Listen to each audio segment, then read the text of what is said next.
శ్మశానం అన్నా శ్మశాన శవం కాలిని వచ్చే బూడిదన్నా మనము అమంగళంగా మనం ఎందుకు అమంగళం అనుకుంటున్నాం అంటే మరణాన్ని మనం కోరుకోవట్లేదు కదా. ఎవరు కూడా మరణించాలని కోరుకోరు కదా.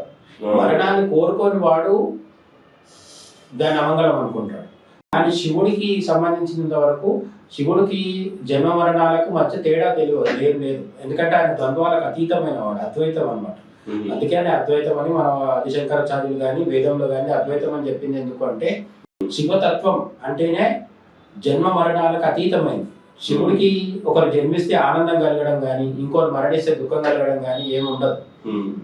ఆయన రెండింటినీ సమానంగా స్వీకరిస్తాడు. కాబట్టి ఆయన చాలా మందికి ఒక అపోహ ఏంటంటే శివుడు ఎప్పుడు భస్మం రాసుకుంటాడు, శివుడు ఎప్పుడు మెడలో పాములు వేసుకుంటాడు, శివుడు ఎప్పుడు పుర్రెలు వేసుకుంటాడు అని అనుకుంటారు. కానీ పార్వతీదేవితో కళ్యాణం జరిగినప్పుడు అక్కడ శివుడు ఎవరు?